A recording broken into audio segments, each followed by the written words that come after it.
हमारा next chapter है alternating current. Alternating current में सबसे पहले इसकी डेफिनेशन देखेंगे। The magnitude of alternating current changes continuously with time and its direction is reverse periodically. जो आपका ऑल्टरनेटिंग करंट होता है वो जीरो से स्टार्ट करता है, फिर मैक्सिमम तक जाता है, मैक्सिमम से फिर जीरो पे आएगा और जीरो के बाद नेगेटिव और नेगेटिव बाद फिर जीरो। तो ये जो वैल्यू है ये साइन एंगल की तरह चेंज होती है। साइन एंगल आपने देखे होंगे मैथमेटिक्स में भी। साइन एंगल का मतलब होता है कि आपकी वैल्यू -1 से लेके +1 तक वेरी करती है। ये हुआ -1 मैक्सिमम लोअर डायरेक्शन में मैक्सिमम, और ये हुआ +1 अपर डायरेक्शन में मैक्सिमम। तो इसकी वैल्यू आपकी चेंज होती रहती है। Where I is equal to I naught sine omega T. I हुआ वेरिएबल करंट, किसी भी टाइम के लिए आप आई की वैल्यू चेंज कर सकते हो with the passage of sine angle. ठीक है, साइन एंगल के साथ वो चेंज होती रहेगी। जैसे साइन 0 पे आई कितना होगा 0, साइन 90 पे आई कितना होगा I naught, maximum value. I naught क्या है, पीक वैल्यू हम इसको बोलते हैं, मैक्सिमम वैल्यू ऑफ करंट यहाँ पे आई नॉट। फिर साइन 180 डिग्री पे 0 होगा, फिर साइन 270 डिग्री पे क्या होगा माइनस, ठीक है, माइनस आई नॉट हो जाएगा, negative value off peak value. ठीक है, तो इस तरह से आपकी ऑल्टरनेटिव करंट की value with the passage change होती रहती है। उसके बाद हम बात करेंगे ट्रांजिएंट करंट की। ट्रांजिएंट करंट होता है जो बड़े स्मॉल टाइम के लिए चेंज होता है। जैसे आपने स्विच ऑन किया तो बहुत ही कम टाइम के लिए चेंज होगा। कम टाइम मतलब एकदम से राइज करके मैक्सिमम पहुंच जाएगा, लेकिन वो कम टाइम में थोड़ी सी वेरिएशन दिखाता है। शुरू के थोड़े से सेकंड से भी कम टाइम में वो क्या है वेरिएशन दिखाएगा, और उसके बाद फिर मैक्सिमम पे कांस्टेंट हो जाएगा। इसी तरह जब स्विच ऑफ करोगे तो मैक्सिमम से थोड़े से टाइम के लिए क्या करेगा, कम टाइम में वो थोड़ा जीरो तक आने के लिए थोड़ा सा टाइम लेगा। मतलब टाइम ये कहेंगे हम माइक्रो सेकंड्स में वो वेरी करेगा। ठीक है, थोड़ा सा वेरी करेगा और उसके बाद एकदम से जीरो हो जाएगा। ठीक है, तो इस तरह के करंट को हम ट्रांजिएंट करंट कहते हैं, जो स्मॉल इंटरवल ऑफ टाइम के लिए वेरी करते हैं और उसके बाद कांस्टेंट हो जाते हैं। इसके बाद हमारा नेक्स्ट टॉपिक रहता है मीन वैल्यू और average value of alternating current. Mean value आपने, एवरेज वैल्यू आपने पढ़ी होगी। बहुत सारी टर्म्स की वैल्यू को एवरेज करके हम एवरेज वैल्यू निकाल देते हैं।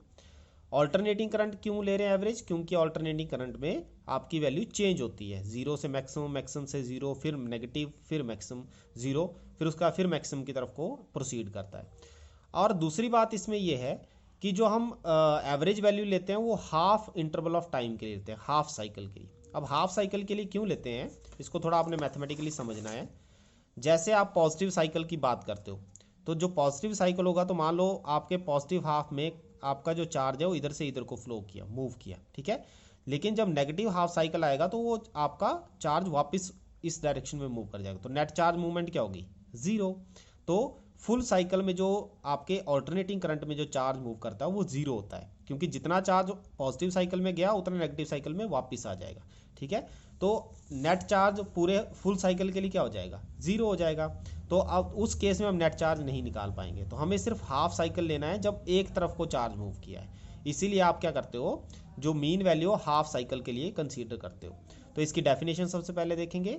It is that value of steady current which would send the same amount of charge through a circuit in the time of half cycle as is sent by the AC through the same circuit in the same time।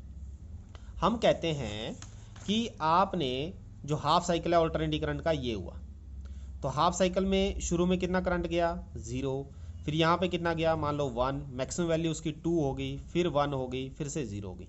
तो net charge half cycle में कितना गया, 2 + 1 3 + 4।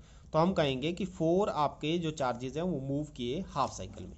हम क्या करते हैं, जैसे ये 0 के लिए हो गया तो हम एक एवरेज वैल्यू ले लेते हैं, ये वाली एवरेज वैल्यू, जिसका जो टोटल चार्ज होगा वो भी आपका क्या होगा, 4 ही होगा। लेकिन आपने एवरेज कैसा लिया, कांस्टेंट लिया हो, जो इसका डिस्टेंस है वो नीचे से कैसा है, सेम। वो कभी भी 0 नहीं लिया आपने, एक एवरेज वैल्यू ले ली।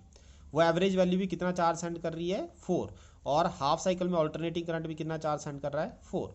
तो ये जो एवरेज वैल्यू आपने ली इसको नाम देते हैं हम मीन वैल्यू और average value of alternating current.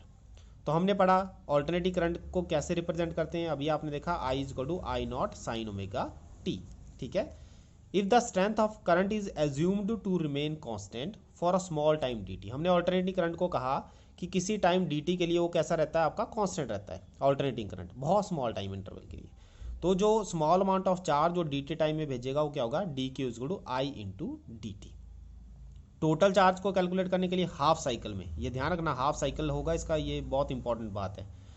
0 to t/2, half cycle मतलब टाइम पीरियड कितना होगा, हाफ। आई डी टी, आई की value I naught sine omega T डाल देंगे, डी टी तो ऑलरेडी है। आई नॉट कॉन्स्टेंट है, बाहर आ जाएगा। साइन ओमेगा टी की जो इंटीग्रेशन होती है that is minus cos omega T, और ये जो ओमेगा होता है इससे आप डिवाइड कर देते हो, ठीक है।